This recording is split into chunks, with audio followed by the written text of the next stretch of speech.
Compañeros y compañeras judiciales, en esta oportunidad vamos a hacer entrega del primer programa informativo sobre las reformas del Fondo de Jubilaciones y Pensiones del Poder Judicial. Esta primera entrega va a ser direccionada con los acontecimientos últimos respecto a este régimen que nos atañe a todos.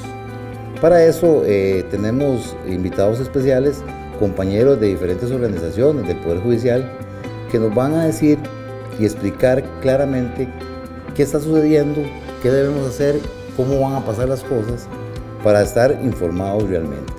La idea principal de este primer programa informativo es que ustedes se orienten y tengamos una visión real de esta situación y opiniones de compañeros y compañeras judiciales al frente de las organizaciones que están trabajando por la lucha de nuestros derechos.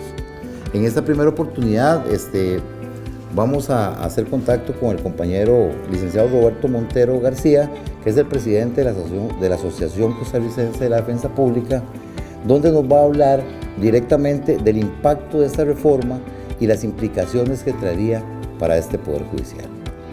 Efectivamente, esta reforma, esta nueva ley 9544 trae serias, grandes afectaciones a la población judicial.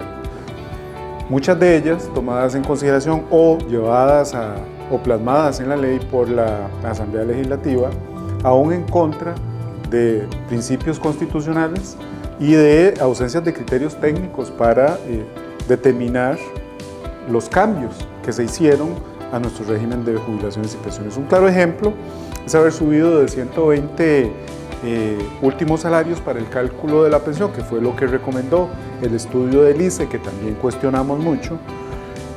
Lo pasó a 240 salarios, esto sin tomar en consideración el criterio técnico que había sido vertido por el ICE. Otro de los aspectos que la Asamblea Legislativa pasó por encima a criterios técnicos es el haber pasado de un 85% como el monto a entregar de jubilación después del cálculo de esos 120 salarios, lo rebajó a un 82% simple y sencillamente porque así lo consideraron sin respetar los criterios técnicos vertidos por el Instituto de la Universidad de Costa Rica.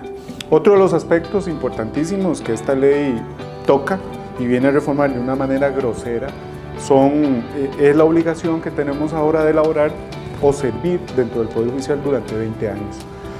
La actual ley establece que esta cantidad de años era de 5 años. Ahora hay que trabajar 20 años en el Poder Judicial para poder jubilarse bajo este régimen. ¿Qué implicaciones tiene esto? Bueno, una persona que, por ejemplo, había trabajado en el sector público 30 años, entró a trabajar en el Poder Judicial, ha laborado 15 años, no se puede pensionar.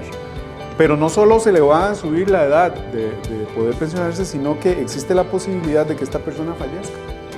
Y en ese caso, sobrevivientes, niños que estén todavía dependiendo de la persona fallecida o hijos, por ejemplo, que tengan algún tipo de minusvalía, se van a ver muy perjudicados porque no van a poder disfrutar de una pensión de una persona que ya pasó los aportes del otro régimen en el que estaba al del Poder Judicial y perfectamente ya puede estar dentro de los 30 o 35 años para jubilarse, pero si no ha laborado 20 años en el Poder Judicial, no se puede pensionar aquí. Esto es uno de las graves reformas que presenta esta ley 9544.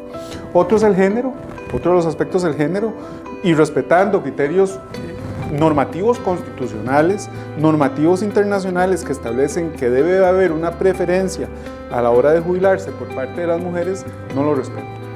Efectivamente pone a las mujeres a que se pensionen igual que los hombres con 65 años.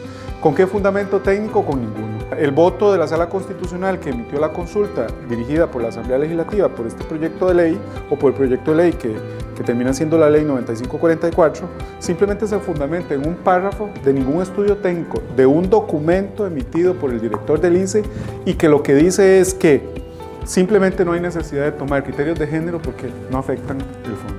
No hay criterios para meter hombres y mujeres a pensionarse en la misma edad. Todo, reitero, sin un estudio técnico suficientemente fundamentado. Eso básicamente, a grosso modo, son de los aspectos que yo traía hoy para tocar. Ahora mis compañeros van a analizar puntos y las acciones que ellos han planteado o las asociaciones que ellos representan han planteado para solventar o solucionar estos problemas de inconstitucionalidad. A continuación tendremos un análisis de la acción de inconstitucionalidad por el procedimiento presentada ante la Sala Constitucional el mismo día en que se publicó la nueva ley número 9544. Este análisis lo va a hacer el licenciado Mario Mena Yales, presidente de la Asociación Nacional de Empleados Judiciales, ANEJUD. Muy buenas tardes, compañeros, y muy buenas tardes a todas y todos los empleados judiciales del país, a los jubilados y a los pensionados. Yo creo que primero, compañeros, deberíamos de indicarle a la gente por qué fue que las acciones se presentaron el mismo día de la publicación, porque hay mucha gente que no entiende por qué es. Hay todo un proceso en la Sala Constitucional cuando se presentan este tipo de acciones que tienen que ver también con los magistrados que están en la Sala Constitucional. Estas acciones ya fueron presentadas el mismo día porque ese trámite es lo que sigue. Los magistrados propietarios de la sala se tienen que inhibir. Después de que ellos se inhiban, tienen que nombrar los suplentes y los suplentes también se tienen que inhibir. Después de que ellos lo hagan, vuelve el tema a los propietarios, que serían los que al final tengan que ver la acción, analizarla y ver si las admiten o no las admiten. Este trámite creemos nosotros que va a durar más o menos entre un mes y mes y medio. Entonces lo presentamos el mismo día para que ese lapso empiece ya a funcionar y no atrasarnos tanto con el tema. Sí, claro que entendemos que ya otras organizaciones están presentando sus acciones y lo que es bueno también, lógicamente, esperamos que se presenten todas las que se puedan a la Sala Constitucional. Por otro lado, también es importante, porque es una pregunta que nos están haciendo, que por qué presentamos una acción de inconstitucionalidad por la forma, porque algunas personas creen que la sala, al resolver la consulta legislativa, que lo que se refirió fue a la forma, era ya materia juzgada, y no es materia juzgada. No es porque lo que están respondiendo es una consulta legislativa y no una acción de inconstitucionalidad. Por eso nos volvimos a meter en el tema de la forma. Luego de analizar la resolución de la Sala Constitucional, el voto de mayoría y el voto de minoría, con solo ver el voto de minoría, que sería el voto salvado, nos damos cuenta de todas las inconstitucionalidades que existen o todos los vicios que existen en el procedimiento. Uno de ellos, el más sencillo por decirlo así, es que el texto sustitutivo aprobado en comisión en septiembre del 2016 fue publicado y consultado debidamente a la Corte, pero este texto no fue el mismo que se aprobó en primer debate por el plenario legislativo en octubre del 2017. Y ya con esto tenemos un vicio que no nos lo podemos saltar. En el voto de mayoría de los integrantes de la sala, en donde no encuentran vicios de inconstitucionalidad, sostiene que cuando la Constitución se refiere a la organización y funcionamiento del Poder Judicial, solo produce una afectación a la función jurisdiccional.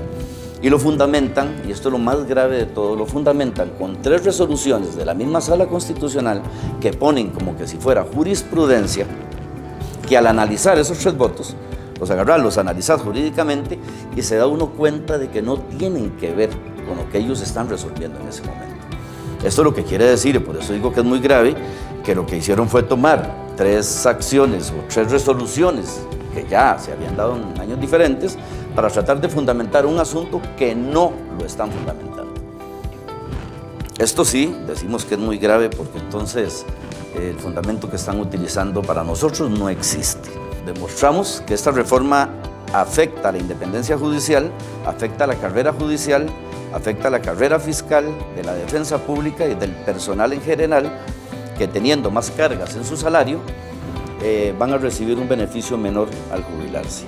Es muy notorio la contradicción de este voto de la sala con el artículo 167 de la Constitución Política, porque sí reforma la organización y funcionamiento del Poder Judicial, sobre todo cuando se crea la Junta Administradora, que viene a quitarle potestades que tiene en este momento la Corte Suprema de Justicia, el Consejo Superior, la Dirección Ejecutiva, Financiero Contable. Hay toda una transformación organizacional del Poder Judicial, y por eso entonces creemos que sí se viola el artículo 167 de la Constitución Política, y es otro de los grandes vicios que tenemos por ahí.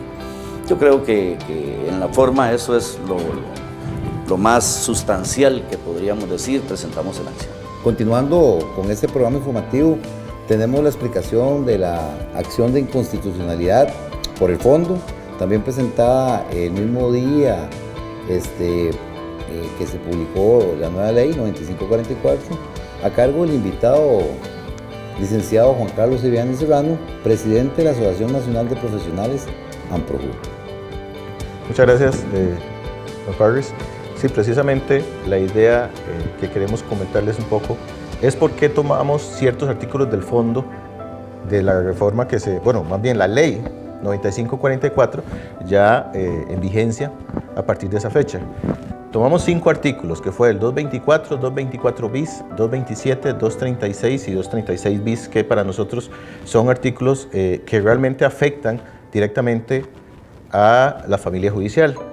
Principalmente el 224 y el 224 bis, en donde se reforma realmente desde cuándo tenemos derechos a obtener la jubilación, en este caso, que pasa, como ya el compañero Roberto lo mencionó precisamente, que es un 82% calculado los últimos 20 años de haber laborado, cumpliendo 65 años de edad y 35 años de servicio. Esos parámetros los comparamos, hicimos tablas de medición con otras organizaciones precisamente y vimos el cálculo, más bien el monto que nos tocaría de pensión a los empleados judiciales sería casi que similar a la jubilación que se obtendría en la caja cotizando, lo que hemos hablado, en este caso ya si se incrementó el aporte a un 13%, cotizando un 10% menos los compañeros de la caja que nosotros y con una jubilación similar. A partir de ahí es uno de los artículos que para nosotros es fundamental en el tema de traer abajo esta ley que se aprobó. ¿Por qué? Porque precisamente no constitucionalmente estamos aportando mucho más para obtener un derecho muy similar al que se está dando a los compañeros de la caja que se jubilan con el sistema de la caja. Precisamente es uno de los elementos que más nos está afectando en el tema del cálculo. Y posteriormente, lo que se habla del artículo, el 236 y 236 bis, que en la ley lo que incluyen son los elementos de los ingresos que va a tener el Fondo de Jubilaciones y Pensiones.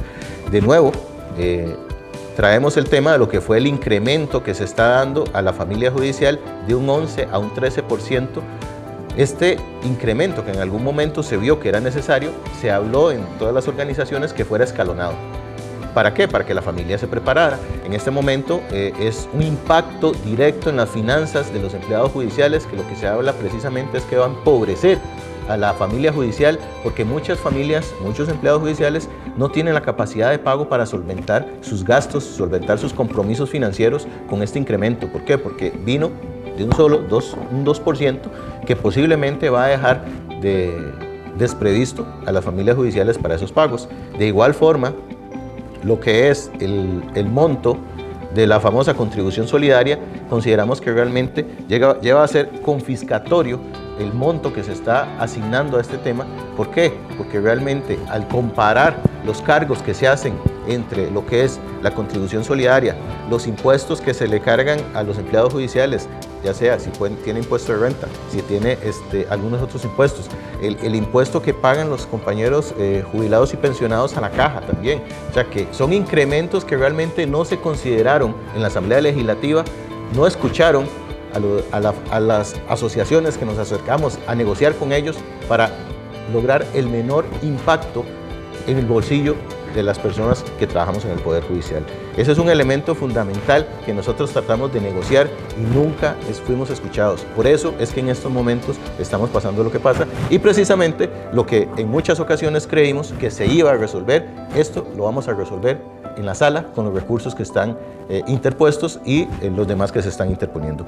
Son 4 artículos más bien que para mí son fundamentales dentro de lo que es el fondo de esta ley, y que por supuesto nos va a dar la razón a los empleados judiciales de las injusticias que se dieron al promulgar esta ley.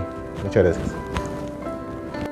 Es importante informar a todos los compañeros y compañeras judiciales que a pesar de estas situaciones que se están presentando con respecto al Fondo de Jubilaciones y Pensiones del Poder Judicial, y a raíz de que para la primera quincena del mes de junio se va a aplicar el 2.5% de deducción. Nosotros aquí en la Junta Directiva de ASODEJUT hemos analizado este tema y hemos hecho un estudio financiero al respecto para ver cómo podemos compensar esa deducción en la liquidez de los asociados y asociadas.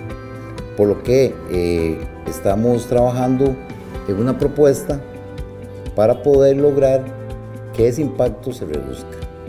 ¿De qué se trata el tema? No, se trata simple y sencillamente de hacer una readecuación de las deudas de los compañeros y compañeras que están asociados con nosotros y minimizar el impacto. Eso es un tema que lo tenemos trabajando, estaremos también informando, y eso sería que la persona interesada haga la gestión dentro de esta organización. Eso con el fin de no afectar el salario líquido de las familias que de una u otra manera se verán afectadas directamente con esta deducción.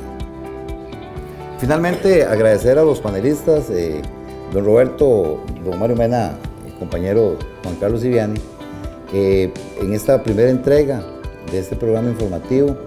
Esperemos que esta información fluya en todos los sectores judiciales del país, que se den cuenta que hay equipos de trabajo pensando en los derechos de todos y cada uno de los colaboradores judiciales, que estamos trabajando en esto arduamente, ¿verdad? Y que seguiremos luchando hasta lograr llegar a un resultado justo respecto a las jubilaciones, pensiones de todos nuestros compañeros judiciales. Estaremos realizando más entregas informativas en los próximos días para que ustedes estén atentos. Recuerde que este programa informativo es para usted, compañero y compañera judicial. Muchas gracias.